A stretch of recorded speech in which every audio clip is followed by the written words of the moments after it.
কক্সবাজার শহরের উত্তর নুনিয়ারছড়া এলাকায় চাঁদা না দেওয়ায় মোহাম্মদ হাশেম নামের এক ব্যবসায়ীর ওপর হামলার অভিযোগ উঠেছে। ব্যবসায়ীর দাবি, হামলাকারীরা তার কাছ থেকে 2 লক্ষ টাকা লুট করে নিয়ে যায়। মঙ্গলবার দুপুরে উত্তর নুনিয়ারছড়া এলাকায় এ ঘটনা ঘটে।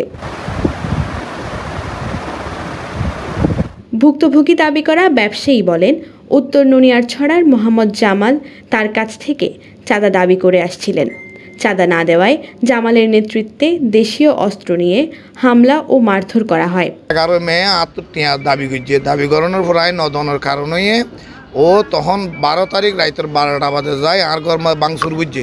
তখনের পরে 28 তারিখ আজিয়া আই একটা ফোন একটা বাজে করতো বাইরে ওনার পরে আরেক দৌড়ি ইতারা 3-4 বাইয়ে দৌড়ি আর লামাই আর যেন ইচ্ছা মতো মারি আর ফগড়ে মারি টিয়া আসিল 2 লাখ টিউনও লাফালাইয়ে আর মারি মেডিত ফেলাই দিয়ে এবং জামাল এবং জসিম এবং জালাল এই তিনজনে দড়ি মারি রোডত ফেলাই দিয়ে আর বেশি মারা মাঝে আর মুখ বাড়াই গুসা আর মুখ বাড়াই মাঝে আর সিনা বাড়াই মাঝে আর মাথা এখন চেন্না বাড়ি আই। প্রথমে আমাদের বাসায় এসে হামলা করছিল, তারপরে এই আজকে আমার আব্বুকে অনেক মারধর করছে।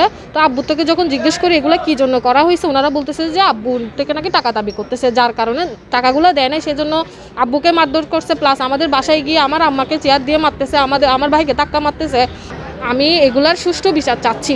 এর আগে গত 12 মে হাশেমের ওপর হামলা করে তারা, তার বাড়িতেও চালায় তাণ্ডব। প্রত্যক্ষদর্শীরা জানান, ব্যবসায়ী হাশেমকে তারা ব্যাপক মারধর করে টাকা লুট করে। হাশেম বাইরে সেক্টর লোক টেনে গাড়ি থেকে নামাই ফেলতেছে, তারপরে উপপাতালি মারতেছে।